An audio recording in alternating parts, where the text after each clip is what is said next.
you can't just keep putting 10 out of 10s out there. You got to allow room for people to develop and grow. And we have youth on our Sundays and they're just playing A2 or singing a background vocal behind, but they're getting that experience. They're coming along and they're being trained for the next generation. Hey, welcome into this episode of the Worship Band Builder podcast, where we're working with you to lay the foundation for skillful worship. This is a new season where I'm talking to interesting people, and this is part 2 of our guest, Shawn Starbuck. Now, I gave him a big introduction in the first episode, but I'll give a little overview here. If you missed that first episode, it's about his life and his struggles getting to where he is today. And this episode is going to be about his ministry, more about the nuts and bolts of doing ministry in a mid-sized church and building up teams around him and being a worship leader. But Shawn is a CCM artist, a vocalist, a songwriter, a worship leader, and an ordained pastor. He's got a full-length album out called Not Ashamed. You can find it on streaming platforms. He co-wrote the Billboard charting Christmas single, You Are the Reason, in 2010. And he's currently the worship director at Christian Life Church in Murfreesboro, Tennessee. His website is ShawnStarbuck.com. You can find those links in the description. Make sure you like this video, subscribe to the channel, and we're going to get right into this episode, right into the details about how, hopefully in this episode, you'll be able to hear some tips on how to become a successful, sustaining, a long-term worship ministry. Shawn's been there quite a while, and he's got some great tips. Let's get into it.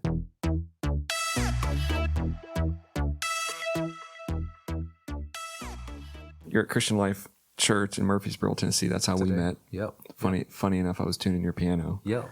And thank you very much. Chatting around like that. Let's dive into that a little bit, into sure. how your team's there. Overall, right now, how many people are in your worship team, your band, your singers, your tech, your support? What do you? We've got a great team. It's anywhere from 35, 40 people, something like that. I wanted to ask that because of context. Sure. Not that it matters if you have 3 people or 50 people or 100 people, but there is context to it. You have 40 volunteers, 30 to 40 volunteers, and that takes quite a bit of effort to make happen. Sure. Right? It takes effort to ramp that up. Absolutely. So when you think about it, why are the people drawn to your worship ministry right now? And talk about the good and the bad reasons. Why people would be drawn in, and how do you lead people who are at different levels musically and spiritually in that team? That's a loaded question. I know I loaded that one up, man. I got 1,000 thoughts on that one, man. I think people are attracted to good things. You know, people are attracted to what is good and what is pleasant. So, our worship ministry is good. I mean, we have good musicians. We have people who are really engaging with the Lord, and we just put in a new sound system. Things for our level are at a good, attractive level. Like a couple years ago, we did a new stage, and I remember learning from the guys at Elevation is that the more better you do things, the more you will attract people to what you're trying to achieve. And so I knew that, and I was good for that. The other counterbalance on that side is making sure people are not just attracted to the illusion of what's taking place, but the real core motive of really trying to usher people into worship. Thankfully, I haven't really encountered that very much. Our team is really great, and the reason why it's really great is because I have, over the years, really put a strong importance on friendship. Like, one of my core values on our team is friendship. Everybody needs to be friend. I had an experience a long time ago where I was on team at a mega church, and I was on this stage and nobody would talk to me. Nobody would acknowledge me.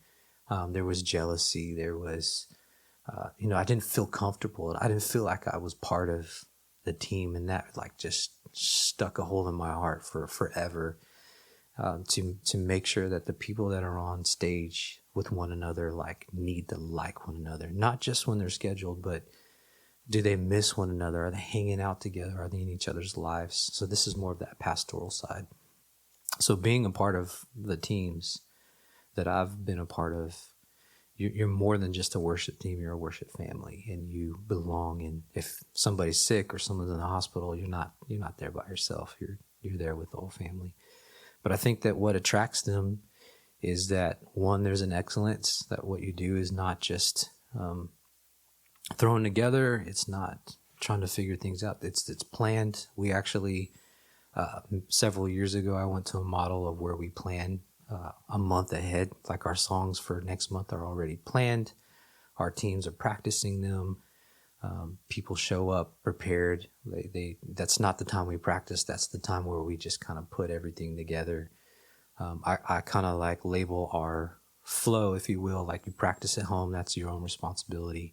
We rehearse together as a team, and then right before service, we refresh. It's a refresh. It's not a time to practice, rehearse, or work things out. That's just the refresh, and kind of give that time just to build more confidence. And we're not working out any kinks at that time. It's more of just let's just remember what we've already decided we were going to do. Within the context of that too, you also have to, our church is a spirit-filled church, so we also believe that we leave room for God to move. And so we have an MD, a musical director on the mic, that's controlling tracks and calling out transitions in some areas that might be difficult in the song, different chord progressions or things like that.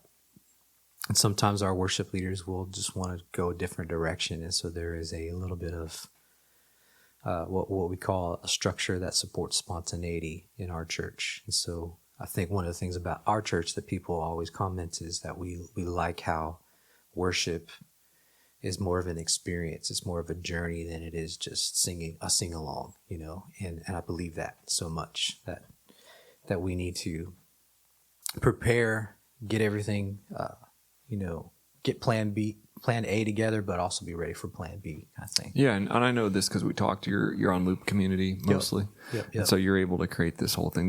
We're doing that course and nice. talking through with Michael about the course. That's what a lot of people think. Oh, if we use tracks, then we're going to be stuck with this not at all. rigid thing. But what you just explained is totally free flowing, but you're still using tracks. And, I use this analogy too. I'll throw it out there, but I'm actually working on a book called River Guide, and it's about leading worship like a river guide would lead his team on a raft down a river.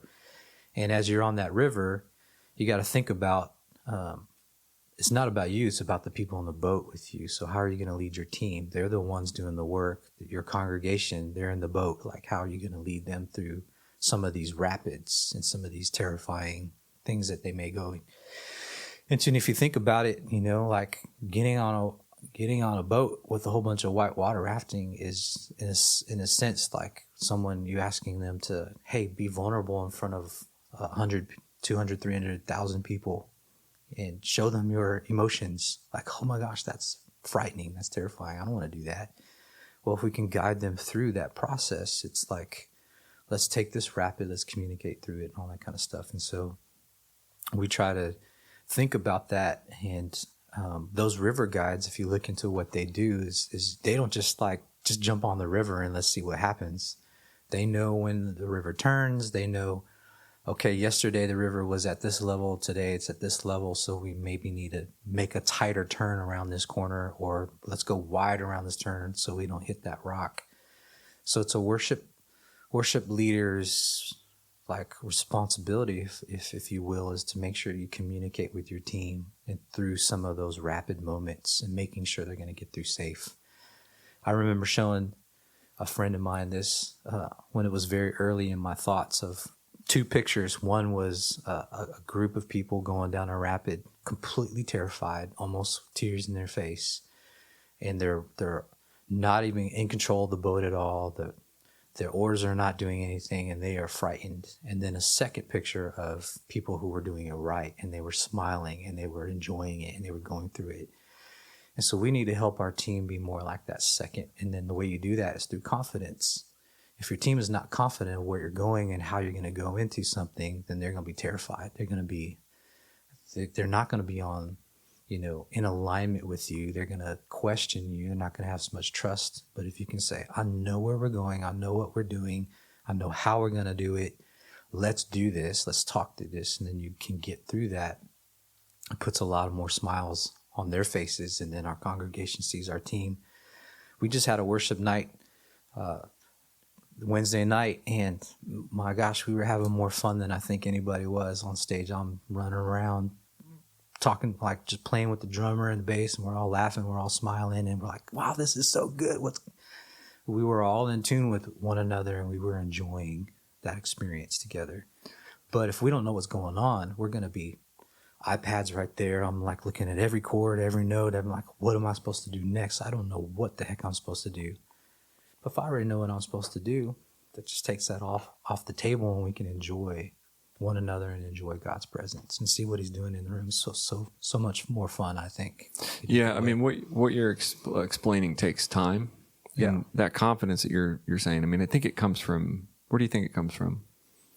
I mean, I think it comes from the leader. Sure. I mean, sure. like you're saying, like the river guide. If you're out there like with 3 paddles flying everywhere and not know what you're doing, then everybody on. I can imagine when I was a younger musician, you know, every musician's going to have insecurity. Yes. They're going to have things they're trying to do that they're maybe not as good. Or I got a guitar solo coming up, I got to hit those notes. Yeah, they're all in their head, you know. So as a leader, what you're explaining is really cool to see. You've got to that level where you've got a team that's you can have fun with, because a lot of time leading worship is, even if I'm a very confident leader, if I can't get my team with me, then I'm still feeling like, okay, is the drummer going to hit that note or that change? Is the bass player going to be, you know, are they going to forget their capos? You know, as a leader, I'm usually thinking all those things. Yes. And so I think, it takes time. Do you remember from when you took this church 7 years ago?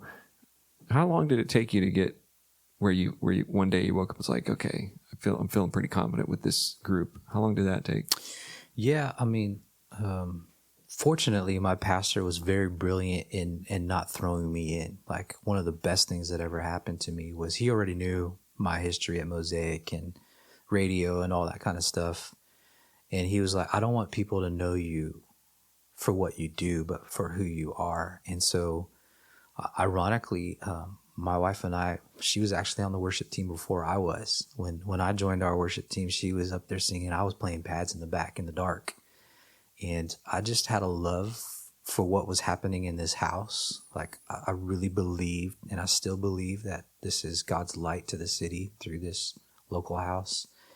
That the friendships, people were at our house. We were worshiping God at our house before that ever happened on the stage. People were coming over. I remember my birthday, people from that team that we didn't even know each other yet, and we were having dinner and celebrating. And so from a very beginning, it was always the best that I possibly could, rooted in friendship and knowing one another.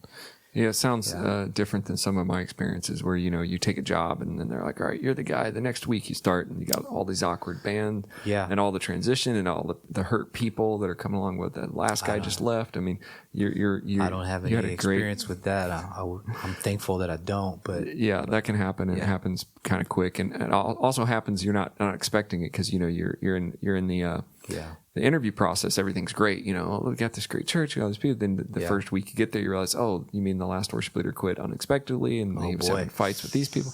And then, you know, you get into this is a normal scenario. You're very blessed that you were integrated into a healthy. If I was in that situation, I would probably take the team roller skating before I would have a practice. That's just my philosophy. Yeah. I don't want to be on stage with people who don't feel safe with me, or I don't feel safe with them. That's so important. Like, I think about what Jesus said. It's like, how can you worship me and still have something that's going on with the relationship? Leave your gift at the altar and go make things right with that person. If we really want to, and I'm talking about connecting with God at a spiritual level where his glory will fall, like where his presence will fall, but we still have all of these weird kinks going on that we haven't dealt with yet. But just imagine if all of that's out of the way. We are loving one. When you read Acts and you see chapter 2, you see that they had signs and wonders and miracles, and God was doing extraordinary things, and the number was being added to every day. Like, why was that? It was because they knew one another. They prayed together. They broke bread together. They like actually lived in community. So why would we expect our community groups or our biblical groups to go through that and not our own worship team? Like our worship team is a group. It is a part of the church that has like-mindedness. Their connection is music, but they're just people, just like every other group people. So we need to be in relationship with one another. I will say that it is super easy to feel alone. Yeah. I was on a big stage before I came here. It was huge. And it was so big that you could put in your in-ears, walk out on stage, play your set, take them out, go home, and never even talk to anybody. Yeah. And you could, and I worked kind of hard to kind of get friendships, and I did have some friendships, but it was such a large program that it was like you really could show up, put your in-ears in. I mean, you're so far away from any other band member where other churches I've come from, they're just small little churches like your friends, and the church I'm at now is probably, it's about half the size of your church. So it's like, we're all like buddies and friends. Yeah. And so it's different. Mega church is so much different. It is. I think, I guess my main point here is it's easy to feel alone. It doesn't matter. And I've been on the front of the mic as the worship leader. I've also been, in the back of the stage, just playing the guitar part. Yeah. And every dynamic is different, and every band member. And I think it's very easy as a worship leader. It's more eye-opening now to see how lonely a musician can be, or how disconnected they can be because nobody talked to them, or nobody texted them or cared about them or whatever. And it can happen. I mean, it seems like you've experienced a little bit of that. I've definitely experienced it. The worship leader, once you're the worship leader, you're not really lonely too much because everybody knows you and everybody wants your time, and you feel like a little bit more popular. I know it's weird to say, but that's just, you're kind of in the in crowd. But if you're just playing guitar every month, maybe you're not as in, or maybe nobody ever talks to you. Yeah. And any time in my ministry where I've really felt like we've really had that synergy, it's been like I've been best friends with the 4 or 5 or 6, the main people. I've been pretty involved in their life. Yeah. Sometimes too much, like we're just together too much, you know what I mean? Nice. It's like, give me a break, y'all. We need to get out of my house. Yeah. Right. But let's see, how do you recruit, and how are you actively recruiting and building how do you build these strong, lasting relationships? It's not easy, but I mean, it sounds like you're succeeding. What are you doing that's intentional? Yeah. The intentionality, I think, is the onboarding process. I think, ironically, I can't think of ever having to recruit. God just kind of sends people that people are interested. So I also have a philosophy. It's probably not popular. I don't like the word audition. I use the word evaluation. So by the time somebody is actually at an evaluation, there's already enough, like either through word of mouth or personal connection. Like I kind of know this person where they're at already. So the evaluation is like, okay, who are you? What do you want to do? Where do you want to be? And me as the worship pastor, how can I help you get there? And so our kind of evaluation, people, first of all, have to be part of the church. They can't just show up and just be involved. They need to be involved just like I was. I'm so grateful for that. Like, you're not called to this ministry. You're called to this house, this group of people. That's the first thing people need to really decide. Are you part of this church? And then I'm talking about the local church context.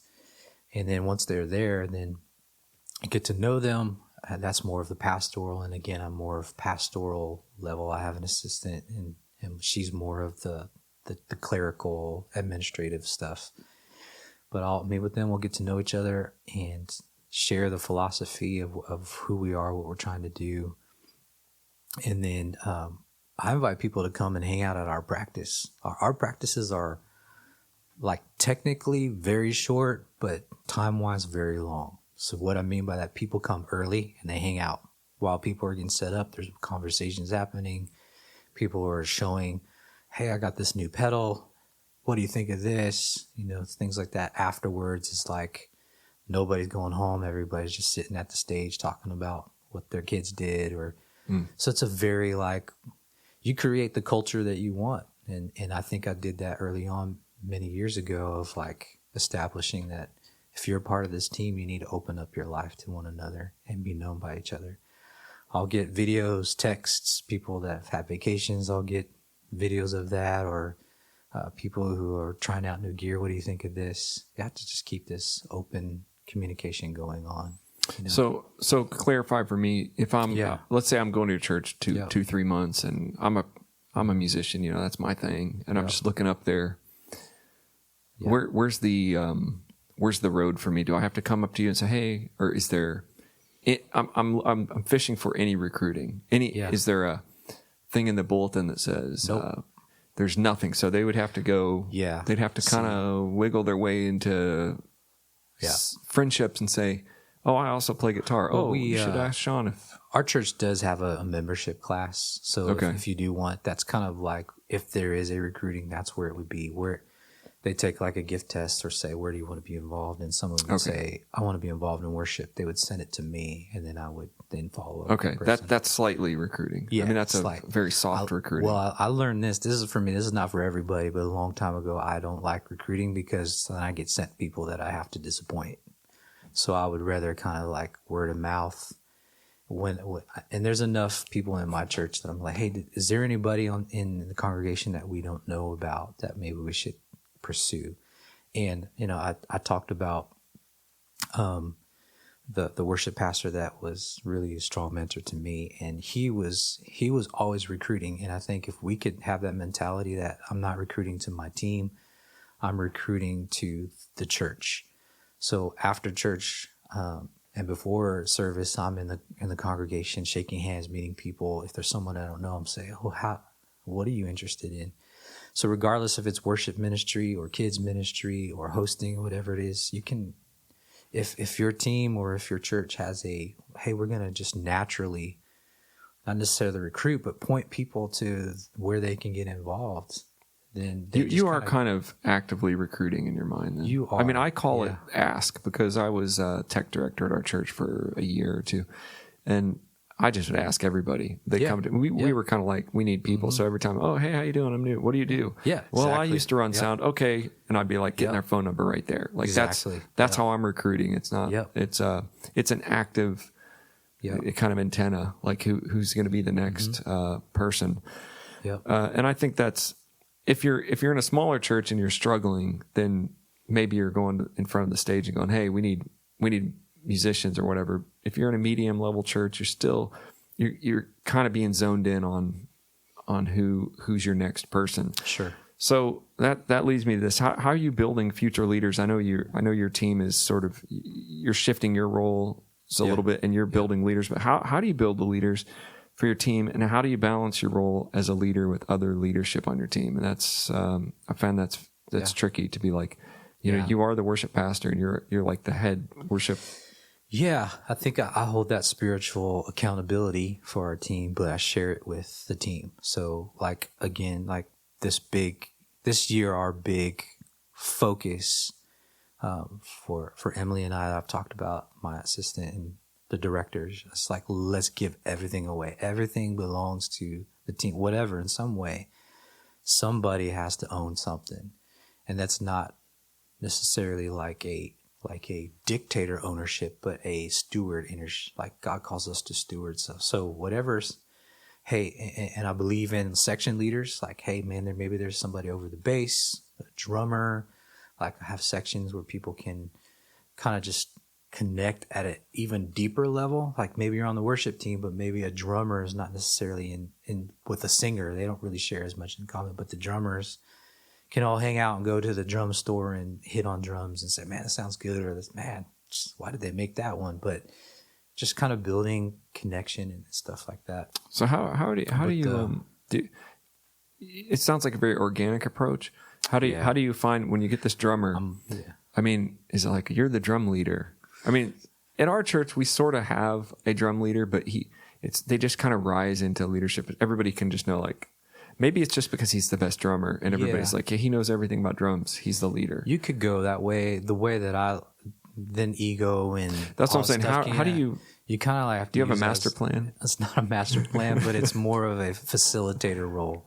Yeah. And it's communicated like, hey, this person is not better or worse or anything, but this is just somebody who has leadership qualities that will help this be better. Like, so I wouldn't think if anybody was going to do a section leader kind of model, like to not look for the best instrumentalist or vocalist, because they can be used to equip, but I would look for those leadership administrative qualities. So I'm on an Enneagram 7, so I know that my bad part of who I am is I'm not a very good administrator. I can think of things, I can encourage people, I can get things set up, but the follow through is when you need to realize who on the team is actually going to plan hangouts, who's going to plan like a coffee get together, who actually is going to make sure that we actually show up at the drum shop, or who's going to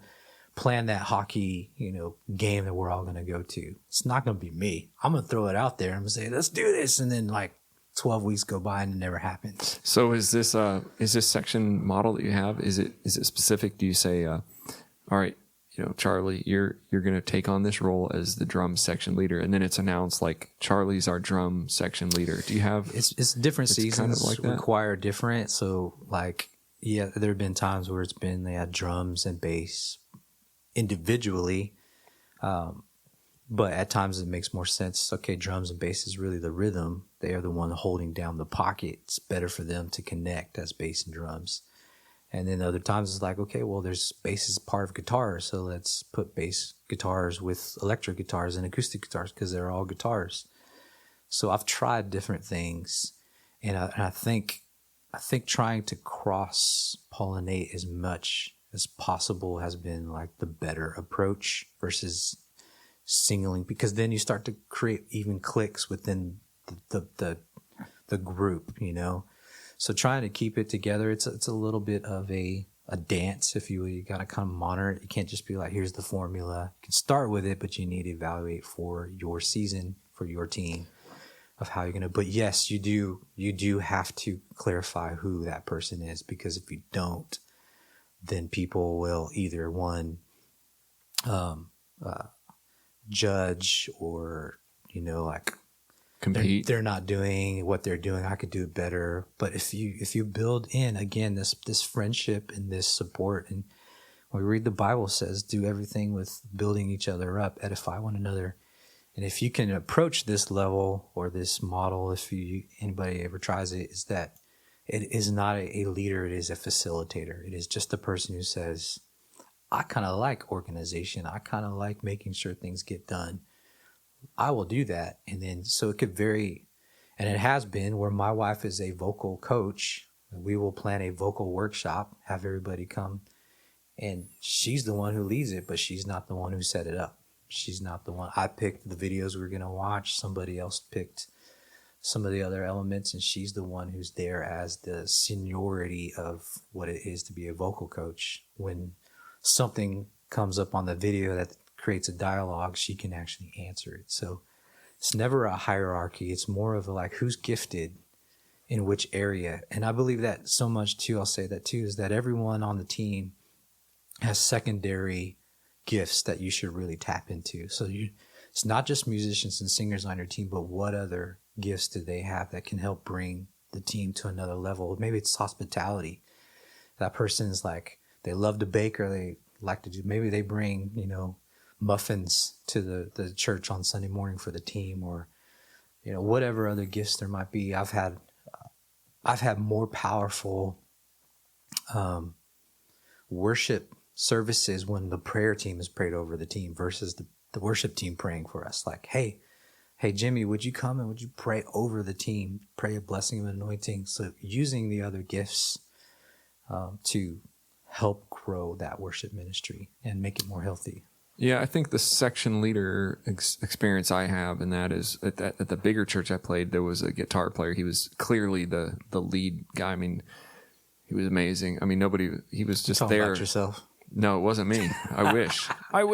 I idolize him. No, he was established. He was there. He was like their lead guitar player. Might have even been on staff, or some of their musicians were paid, but as they were building out their guitar players, I was one of them. But then he would always tell me like, hey, you're doing these parts, you're doing these. And he would come to practice sometimes, especially early on onboarding a new player. And he would sit out there and he would come up and be like, hey, you need to adjust these pedal settings. And he was very involved, like creating that consistent sound that they were looking for. He was like, and I just trying to live up to his level, basically all I did. Just trying to live up to this is, I mean, if I want to step into this role, then this is the level they're at. So I had to buy some extra pedals. I had to ask him, hey, fix this, I know what I'm doing, but still he had that level of like, and that helps to have musicians who are willing to do that. I mean, I could have been like, I'm just going to, and there are people that are like, I'm going to use this sound every week anyway, because it's my sound. And I was like, this is your thing. Just tell me which settings. And he'd be like, yeah, you always need more. He was always telling me more gain and more verb, because you think it's enough in your head, but you don't know what out there. It doesn't sound like enough. Yeah. So I was really liked that era, because I was like learning. I was able to play at the level I could play at, but also be like, oh, I'm getting like extra, like I'm leveling up basically. In little increments in my mind, like, ooh, these are good things. So you want, as a musician, this is key to be teachable. Even I mean, I had been already full-time worship leader, but I'm willing to go to that and go, okay, I'm gonna learn some more. I'm gonna get better. I'm gonna look to other people, and that's really important for musicians. Creative people are not necessarily the best structured people. So like that guy's probably really great as his tone, his playing, and all that kind of stuff. But that's not necessarily.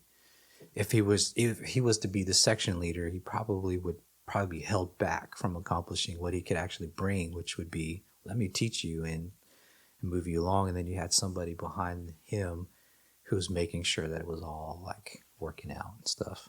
Yeah. So you just find the different strengths. That does make sense, because you're in a church, you only have so many people, and then you have people that are, have great amount of talent, and other people who are struggling. And I'm always trying to level up the team. And my whole thing is always like, I've got this circle in the Propel curriculum. It's the God inspired circle, and it's like you're having your vision, and then you're going around the circle over and over again, because you're going to level up a little bit every time you go around the circle. Another thing that can help with that too is making space in your practice or your rehearsals for other people to be in. Like I've got a couple of people right now where I said, hey, why don't you bring your stuff to practice and play along? We're not going to schedule you for Sunday, but why don't you see how you fit in? And you sit, like if you're the guitar player, if it was you and you could sit next to the other guy, you're still plugged in the ears and he's plugged, and you can kind of like shadow on the stage on a Thursday night where it's safe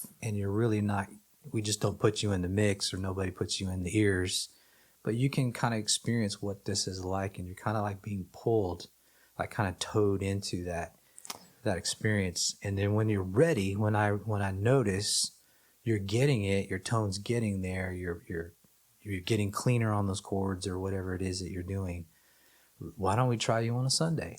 And it's a very slow approach, but again, it's Jesus said, make disciples, and that's what we should aspire to, is disciple people into that. And so that's why when I go back to that idea of evaluation, I evaluate where you're at, and then I figure out, for me, when I say the audition is like, no, you're not good enough, go figure it out and come back when you're ready. For evaluation, for me, I'm like, no, you're not good enough yet. Let's figure out how to get you there. And if you're willing to do the work, you can get there, but I'm going to help you on that journey. So, and that's the part I think that the church needs to absorb, is like, and it may be just me because I have more experience and I can play all the instruments, that I have the capacity to be able to do that with each person and say, here's where you're at, here's where you need to be, here's a plan to get you there. Connect with so-and-so, hang out with so-and-so, and then let's have you in some practices. You work out a plan for them to get them to where they want to be.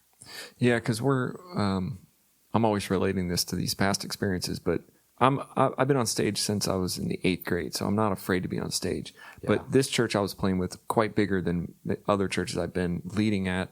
And like I said, the people up there already were like very good. It's intimidating, even you got to have some level of being intimidated, or you're like, Sure. So they did have a shadow program. We had to play, I don't know, weeks or months until we had to play at the rehearsal, had to show up. And then they would be like, all right, you're ready. But I can imagine that if they would have just said, and I don't think I shadowed like two weeks or something. It wasn't long, but it was still safe for me. Like, okay, I'm going to walk out on this stage. It's a lot bigger. You got to get used to these in-ears. You got to get used to the MD. You got to get used to all this stuff. Yep. And I take that, and we can shrink that down to a church, let's say of 100 or something, where I'm like, no big deal. This doesn't seem like, I mean, it's pretty simple. The setup's pretty simple. Nobody's expecting too much. Maybe at this moment, I feel fine, but some new musician coming in, they might feel like, oh my gosh, I've never been on a stage. Like, it's important. Shadowing is important. It doesn't matter. You know, my level of tolerance for being intimidated was very high. Yep. But I've seen that in my younger musicians, even at any size church. It doesn't matter. Yeah. Once you walk out, like, it's like your first concert that you played in the closet. In the closet, yeah. That's every musician. Even if At they're one like point, 30 years old, they're feeling like, I see that in people like, here, just plug in and play. And I just try to get people up there, like, and then they're frozen. You know, it's like shadowing team leaders, somebody that they can look up to. Yeah, absolutely. Is huge, because I don't want to be, I don't want to be that guy that just thinks like, just do it. And then they're back there just like they mess up and they're feeling. So that's part of it. So let's go on to this. What's a core value? And you've talked probably about it a lot anyway, that's driven most of your success to this point, as a team builder. And what is that core value, and how do you develop that in yourself? How do you keep developing it? Yeah, I think, like you said, we've talked about it a lot. It's people. People are the priority. So anything in church, no matter ministry, what you're part of, whether it's tech, worship, hosting, whatever, it's all because people are there. And we are called to love those people. It's the greatest commandment. God said, love God and love people. And then go out and you share that testimony with the rest of the world. And we look again at Acts, they're in their homes worshiping, but then they're down at the temple and the people are saying, what's going on with you guys? Well, we're in love with God and we're in love with one another. Like, well, how can we be a part of that? That's the church. Like, the more we are in love with one another or loving one another, it's just attractive. It's people like, wow, you actually like one another. So a core value for me is that somebody asked me the other day, said, Shawn, has there ever been anybody in your life that you really just didn't like? I said, to be honest, no. Like, I don't think so. I mean, there's people who frustrate me, but that's just something that I have, and I think that is a gift. That is a spiritual gift, because you've been in ministry this whole time. I'd have a list of like, hold on a minute, let me see. It's this guy, that guy, that girl. No, and my wife laughs at me sometimes because I'm always pulling for the underdog. I'm always, I don't have favoritism. I love one person as much as the other. I get along with people more easier than others, but everybody always has a space for me, and I think that's why as I'm more in care ministry right now, that helps. I can walk into a hospital room or step onto a stage and I can be there in that environment and feel good about it. So I want to dig deep into this part right here, because I'm talking, what you're saying is, it is important, but I want to ask you how you deal with this, and I really dig down deep and tell us, because this is, I struggle with this, and I know every musicians and worship leaders struggle with this. And what you just said is kind of blowing my mind, because like I've got a list of people I could just write down. Like, this person, that person. Yeah. How do you deal with perfectionism and failure? For example, how do you balance your own musical expectations with the limitations you face in ministry programs? And do you know what I mean when I'm asking that? Yeah. I'll say this. I kind of use this. I borrowed this from, I can't remember where I first heard it, but I borrowed this teaching is you have proactive, reactive, and radioactive. So you try to be proactive as much as you possibly can, because then you can handle things. Reactive is something is going wrong. You got to deal with it. You can't bury it, but you got to deal with it. And then you got radioactive, which is so far gone now that it's dangerous. The goal should be for us to be proactive as much as possible. That's why I believe in preparation. We talked about earlier about, what attracts people? How do you help leaders? It's a team model. I don't plan set lists by myself. I sit around a table. Sometimes it takes an hour. Sometimes it takes 4 hours. But we plan our sets together. I don't do it alone. So I have this really big appreciation, which I didn't have younger, of being ahead. Like the more I can be in front of something, then the more proactive I can save myself from a radioactive issue or whatever it is. So on, if anybody uses Loop Community or multi-tracks or anything, like there are parts on there. We put those up on Planning Center, and the piano player has his part, the guitar has his part. I mean, those things are on there. They can practice them. They can, and with us getting a month ahead, like right now, we're in January. The person who's playing in February has a whole month to figure out their parts and practice and get it. And so they're not as likely to hit a wrong note or to make a mess up, or it doesn't happen very often. That I go back in the past, and some people used to show up and they wouldn't know the hook, or they would know things and I'd have to show them. Because as a worship pastor, you should know all of that stuff too. I think it kind of goes like this. But being ahead of that, you just try to be proactive. Like, so do they know? Does your team know? I better show up and know my part, or Shawn's gonna go crazy on me. Honestly, it's more them than me. I mean, I'm a pretty gracious person. It means more to them than it does to me. The overall team, they're part of the team. They know it matters. They have bought into the reality. Our congregation is large enough where they will be noticed. And I'll tell you where it changed a lot is online. So online, there's very little forgiveness and it's recorded. It's recorded. I hate it when you hit a wrong note. It's there. It's like it's in infamy now. Like, oh, there it is. Just rewind it. Yep. And I mean, my team, the team that we have right now, they're doing a really well job. And of course, there's always, is it mega church quality and all that kind of stuff? No. But for what our congregation is called to, we are doing a really good job. I'm very proud of our team. So talk. We're gonna dig in that more, but tell me, like, I'm a worship leader and I got people hitting wrong notes, people not learning their parts. What? Yeah. So I can't remember. That's a frustration. What do you think? Just a quick fix that. I think we can link to this. I'll have to find it, but I can't remember who it was. But there's a really good teaching on this where there's a graph, and you have to kind of know your team and you have to know the moment. So let's say there's somebody on your team and they're completely confident, like they're not bothered. You have a good relationship with them. They're not going to feel. So right there in practice, you say, hey, bro, like, that's not right. Like, do you want to work that out? You could do that.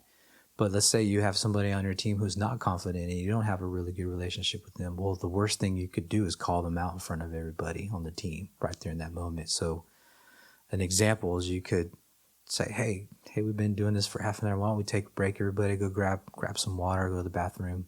You pull that person aside. You say, hey, I know you're struggling with that part. Like, what's going on? Did you have a chance to practice that?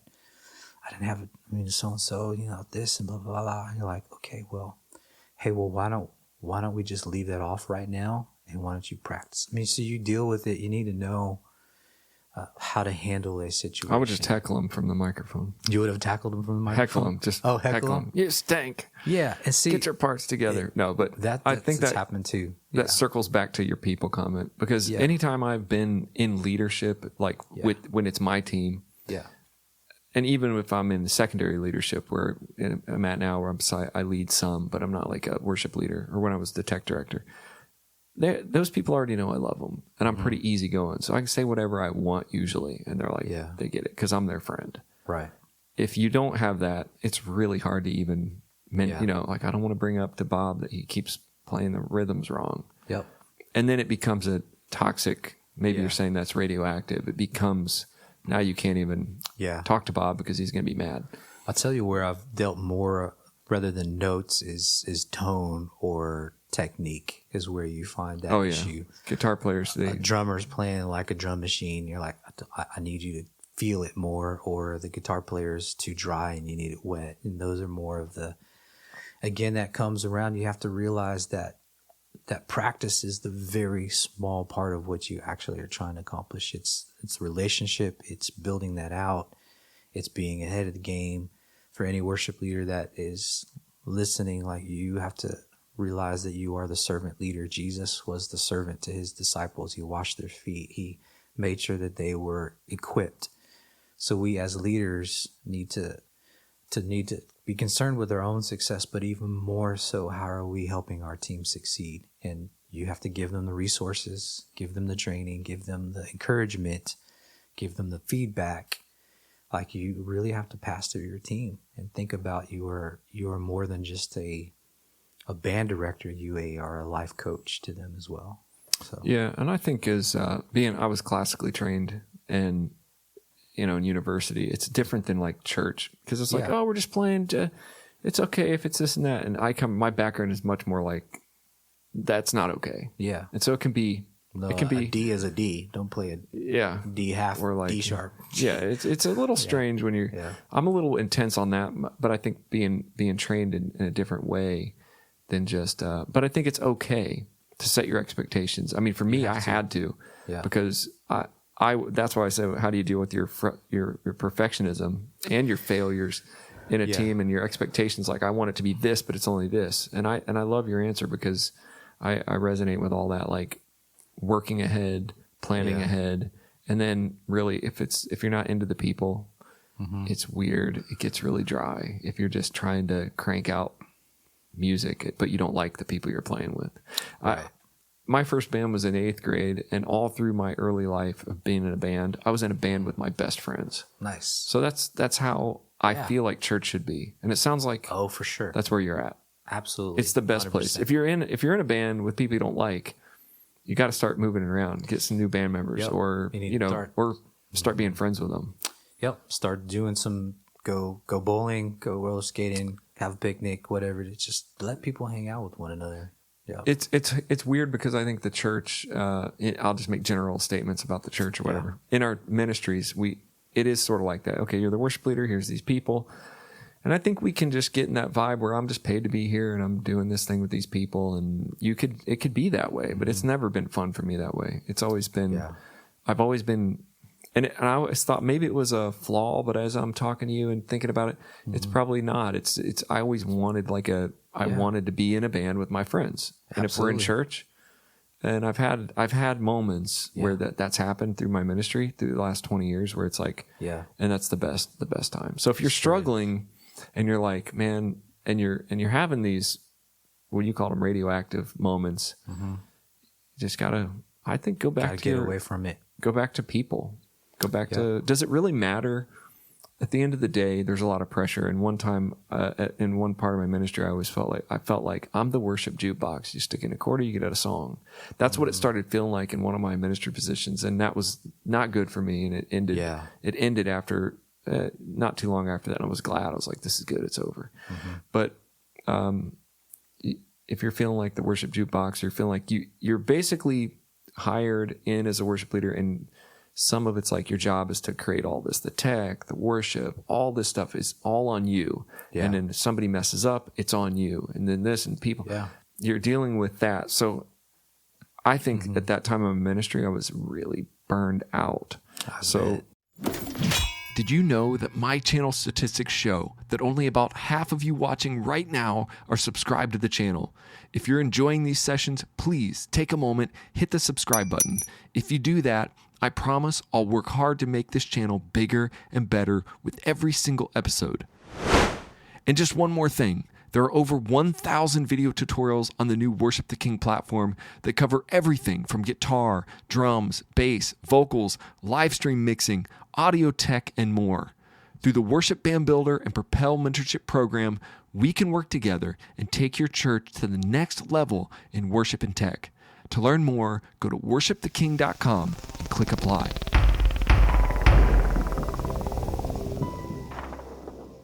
Is burnout on your radar with your team? And how do you avoid it? And how do you stay healthy? Because I know you're about ready to go on vacation. Right? About to hit a sabbatical soon. But that's part of the intentionality too.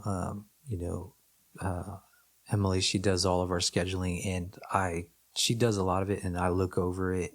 We look over it a lot because, yes, you're pastoring. My wife is very passionate about this too, but some people may look at scheduling as though it's just fitting people into the right pieces, but it's more than that. If you can approach it from a pastoral level, you are looking at a lot of different things. So I don't know if you want to get into scheduling, but you are. Go ahead. Yeah. And again, it's probably different from a big church where they just have a plethora of people to put in. But if I am approaching this as a discipleship person, I'm looking like, okay, I've got a strong drummer.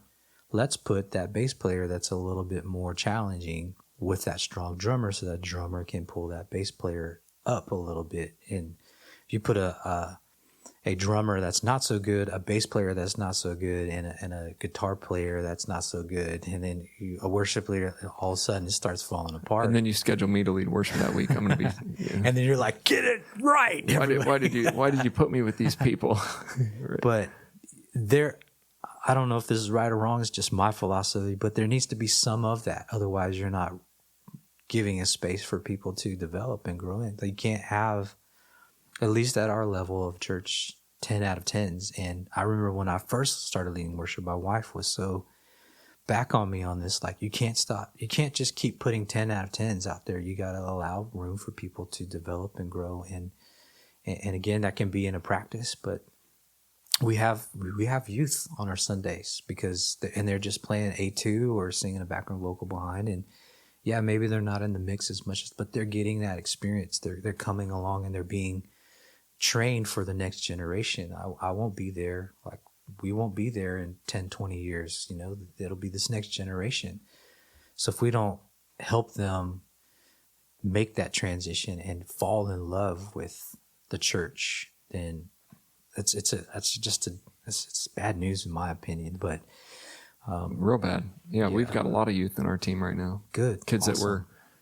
Yeah, last week I played electric and Ethan was standing behind me. He's he's 18 or 19 now, but he started playing guitar in our youth band when he was like 14, 13. Yeah, nice.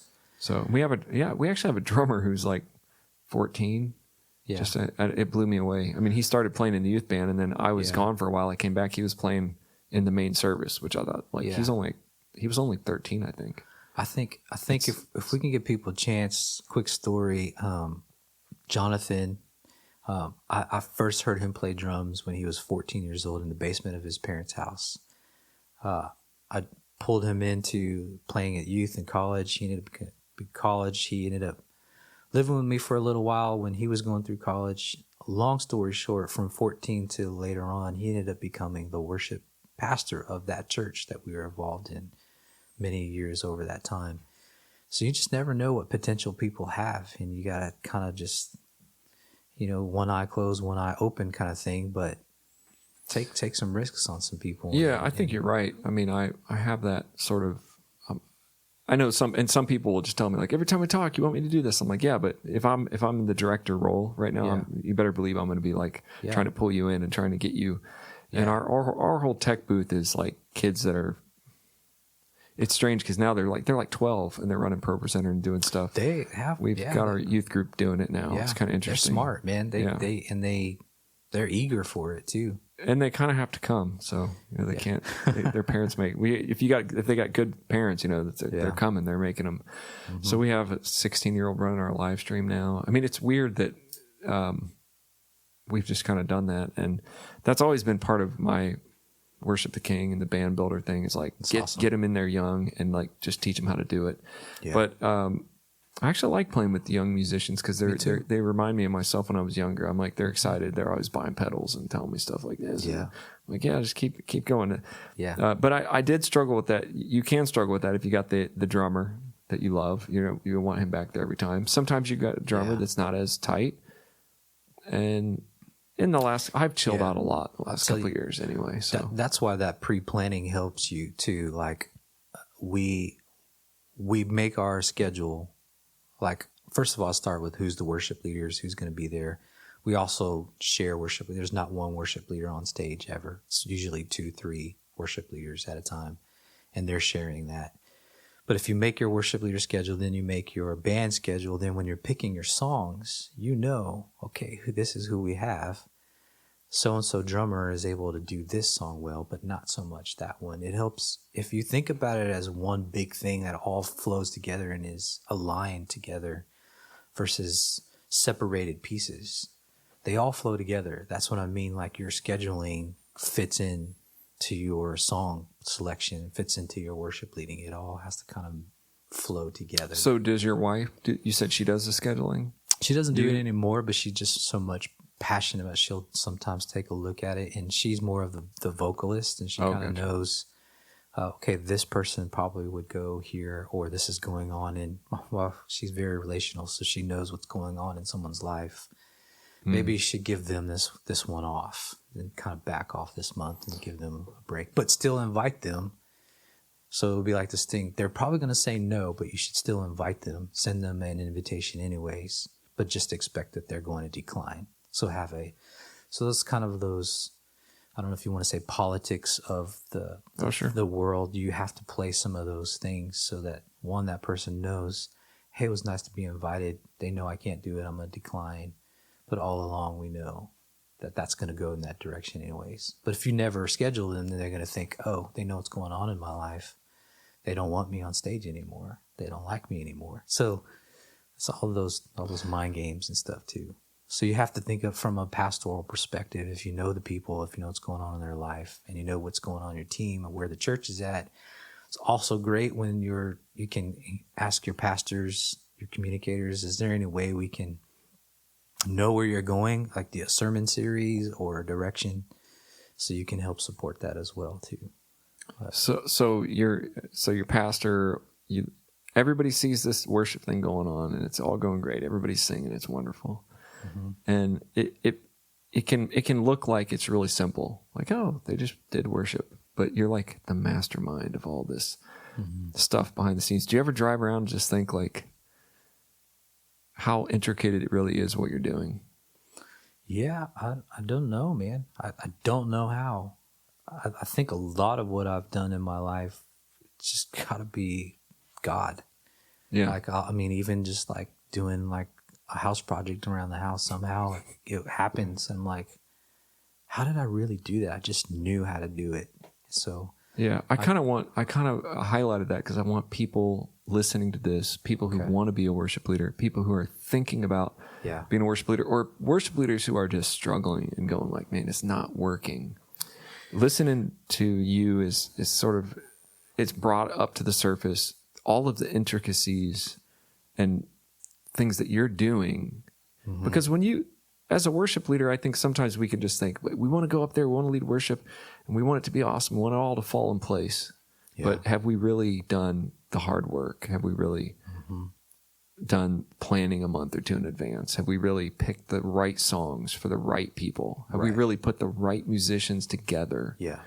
All stuff that I can see that I've been doing all of my life and orchestrating. Yeah. When I've been successful, I'm like, oh, it's all happening because I'm obsessive, so I'll just obsess over all these details. Did you color code your people? Have you ever done that? Yeah, I did. Yeah. I did too. So that's when it got taken away from me. Oh, did it? Yeah, you're spending 4 hours on 4 weeks. I was like, but Jonathan's orange and John is blue. And I had 3 bands and they were red, blue, and green.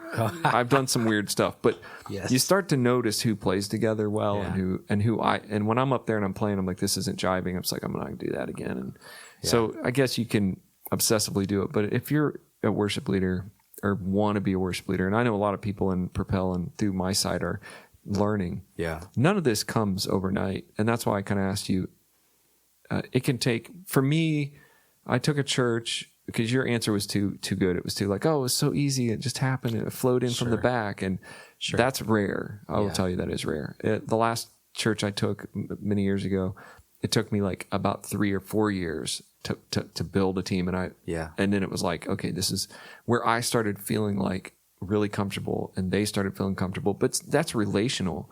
It's absolutely from the beginning of walking into a new church. It might be 2 or 3 years before you're going like, I'm really flowing and I have all the colors or I have all the people and I know the teams, and I've built and I've recruited the holes that are missing. That's why you were hired, because Good point. there were things that needed to be done. Right. So, I mean, you have had some great like experiences where you were able to just, and I've noticed that too. You're going to have good experiences here, bad experiences here. You're going to have middle experiences here, all along the way. But nothing's going to change. Being a nice person, Sure.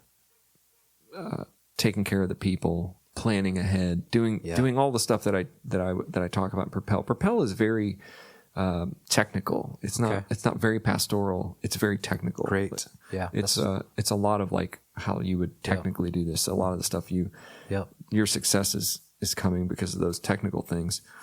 I think I already have the answer to this. I've got a couple more questions. Okay. But speak to the future worship leaders. What's critical? And I think you've already said this. So, but I'll still read it because I don't think we can overstate it. Okay. What is a critical piece of the puzzle to becoming effective as a worship leader long term? Long term, it's spiritual disciplines. So there's more to worshiping God, a whole lot more to connecting with God than music. Music will fail you. Sometimes it's not enough, or it's not doing it right. There's something so much more deeper that God's trying to connect with you in. And my favorite book, other than the Bible, is Celebration of Discipline by Richard Foster. And he talks about these disciplines are, in a sense, they're like a table and chair, like you and I are sitting at this table and chair. Well, the table and the chair would represent prayer, study, fasting, solitude, all these different things in worship, but they have no power other than just to connect the two of us. And all of these different, avenues, if you will, like for us to come to a meeting place with God are in place so that we can have a connection with Him. And, a song can do some, but we've got those songs out there that say, I'll bring you more than a song. Well, what's more than a song? A song is where my soul is actually connecting with God. And songs are used as tools or prayers that we can actually connect with God. But sometimes in a service, you got to pray. And your prayer has to be anointed, or sometimes you have to bring a scripture. And that scripture has to have the right context that applies to the journey that you're in with your church. Sometimes, people are afraid of silence, but intentional silence. Hey, everyone, let's be still and let's be in the reverence of the Lord right now. Like, I think the longevity for me has been the disciplines. So the disciplines of the faith, like, align me with God much, much more than a song. There's so much more as a worship pastor.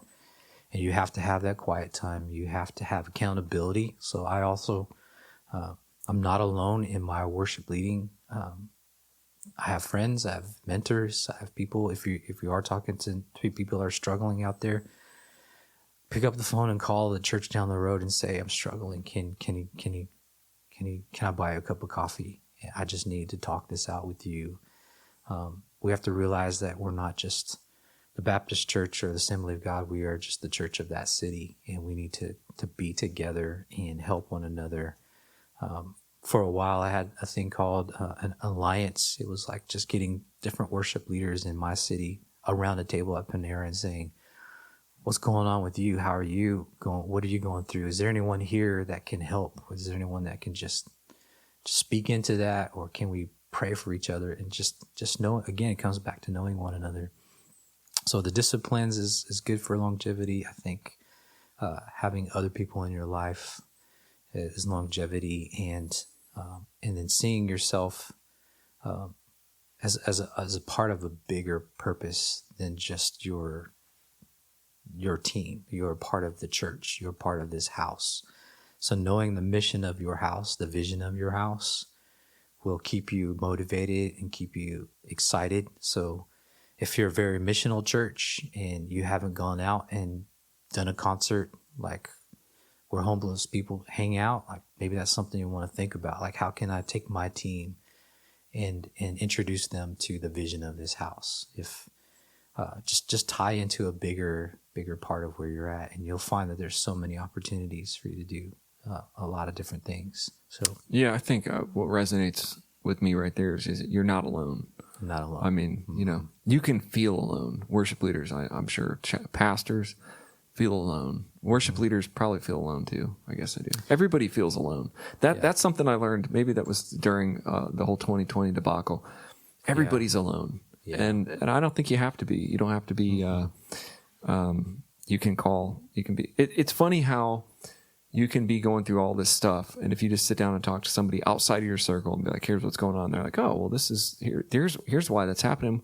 Sure. Why are you worried about that? This could be fixed by doing this. You're like, "Oh yeah, and okay, I have hope." Yeah. Because you're not alone. And I think that's all those things you said are great because it isn't. I think a lot of times we might want to just think it is a song. It is about us. It is about singing and playing in the band, and the modern church has done this partly to the movement.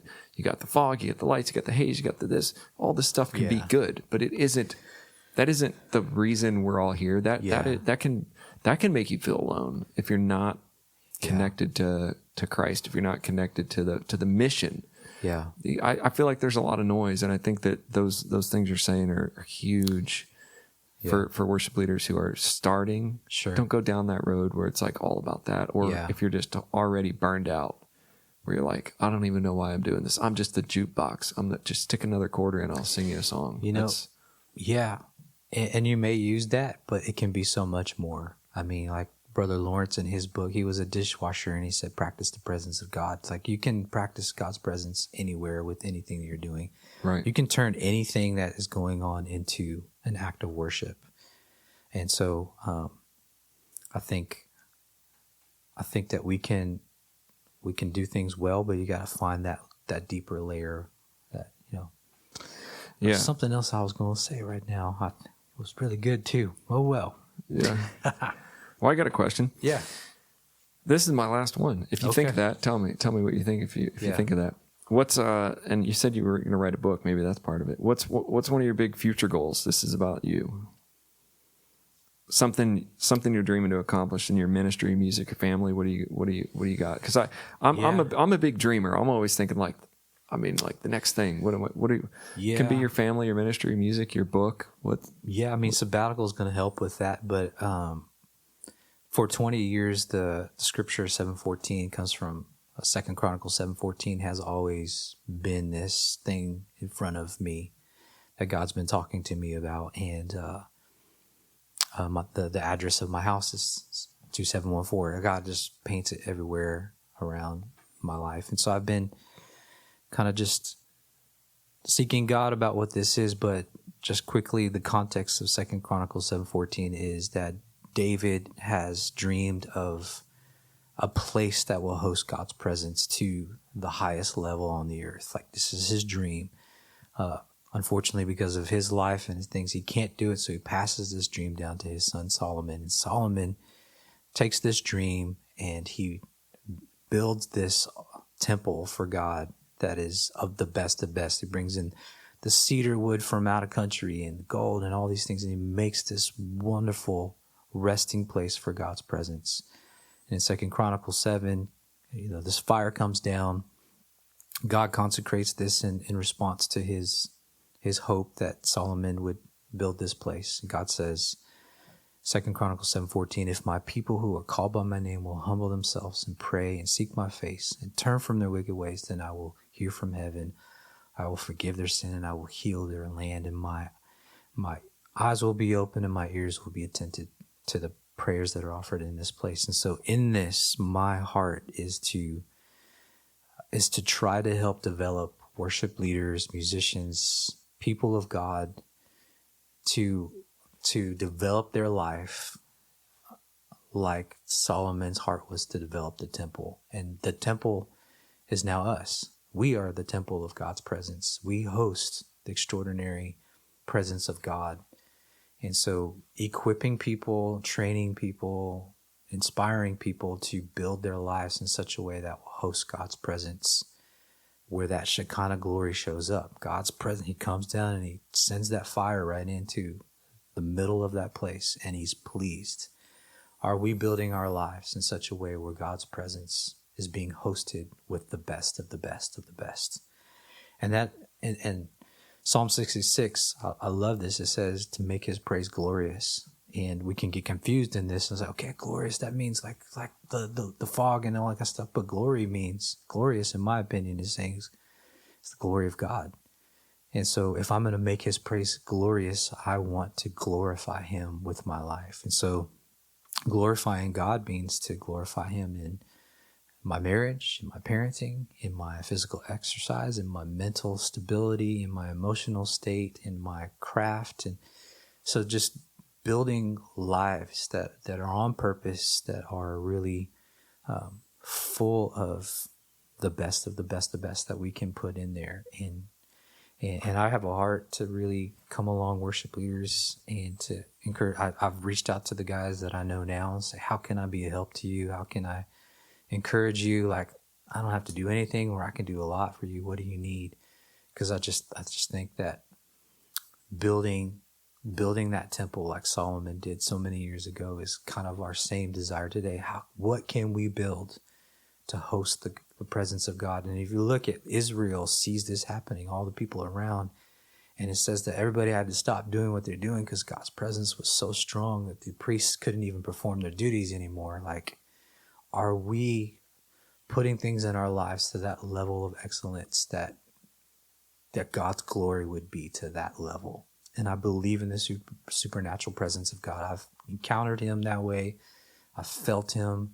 I crave that presence of God so much, and I crave that for other people as well. So if my dream is how the heck does that happen? That's really what I'm trying to figure out right now. How do I play my part in that reality? So wow, it's an open question, but that's kind of like the vision of what has been stirring on my heart. And I think it starts with worship leaders, and hopefully talking with some friends. Maybe we have some gatherings where we really just go after that at another level, and we host God's presence and we invite him into those spaces, and then we figure out how to steward that well. So yeah, that's a great answer. Okay. That's a big it's ambiguous. Spiritual, great. You're going on a sabbatical soon, so you can. I'll know more when we get back from. But you have a vision and a dream to do something. That's I think important. At the core of that, it really is worship leaders. I'm now 45, and I started leading worship, like I said, in my late teens. And somebody asked me the question the other day, it's like, what do you know now that you wish you would have known then? And trying to figure out those answers for others. And when I say this to other people and come into their life, it's like, it's not that I know anything better than you, but I can save you some time. How about I just save you some time so that you can get further than I've gotten along? If I can answer questions you have faster or give you resources faster, then maybe you develop and you get stronger and you can help more people along your way. So that's just my heart's desire, is really to help worship pastors and leaders to really be successful. And I was talking with the guy who's helping me with the sabbatical, and he's saying, people are leaving the ministry faster than ever. 1,500 pastors are coming out, and they're just burned out. They're tired, and they're not getting the help that they need. They have too much responsibility, too much weight, and although those are lead pastors that comes along, I would be curious to know what the statistics of worship leaders and musicians, and are they really thriving in this community of the local church? So yeah. Well, I think a lot of the stuff we talked about today can help. Cool. Because when you look at, like I said, when you look at the stage and the services that happen every Sunday, you can just look up there and think it just all happened. But it doesn't just happen. Right. It happens with much planning, prayer, people, discipleship. It has in the past, it has felt like a grind to me, like it's hard to do. But then when I look back at areas of my ministry where I was being successful, I'm like, I'm doing certain things and God's moving in these ways. Yeah. So I hate to see it. I'm on the worship leader forums, and I'm sure you are too. I try not to read them too much. The Facebook worship whatever they are, because it's the just fails or stuff, or not even the fails. It's like the regular, like, you see people like, this has happened, I just got fired, or this happened, how do I deal with this person? Yeah. It's like, oh, there's so much going on out there that's like, I can't read. The worship fails, I can watch those are funny, but Sure. like it's the real community forums. And I'm like, yeah, oh, this is just so much that, and that's kind of why I created Propel too. It's like, let's create, there has to be a better way. You're not just making stuff up, and that's why we're failing. So I think we share that similar feeling of like, can you, if I would have known, I had plenty of failures. I also had great mentors. So same. That kept me on track. Without them, I would have been, I don't know, I would be nowhere. Right. And that's kind of in our phase of my publishing where I'm going. It's Gotcha. like, and that's why we have the new mentorship. It is a mentorship. It is great. It is a certification program, but it is a 2-year mentorship. So that's awesome, man. That's wonderful. Shawn, thanks for coming. Sure. For sharing all this. It was Time good. went by fast. It's crazy. This has been 2 hours. Oh my gosh. We'll you gotta edit some of this. No, we'll just keep it going, and we'll. I'm hoping you'll come back, and we'll do more. I think we have a lot we could even accomplish together in terms of helping people, because I need people like you, and that have that experience, that pastoral experience, and sure. It's good. It's good to see you're succeeding, and I'm praying that you keep succeeding. Yeah, I think just in closing with that is the two sides. We see David was, when he was called before Saul, he was a skilled player, but it was the anointing. And I think to kind of like put a thing on the end of this is that worship leaders and people I'm talking to need both. You got to be skilled, and you got to touch the technical, physical side, and then the spiritual anointing side. You can't pick one without the other. It's got to be both. So if you're heavily, focusing on all the technical without the spiritual stuff, just kind of balance that out a little bit more. And if you're more spiritual, but your team is not very technical, like raise up that skillful side and try to bring balance to that, because that's when God moves. It's in both of those areas. It's not one or the other. It's absolute both. Skill and that spiritual context. Did you know that this is a 2-part interview with Shawn Starbuck? So if you missed part 1, check the link in the description, and you can learn all about his early life and how he came to be in the ministry position that we just discussed during this episode. Click in the link in the description. Don't miss part 1.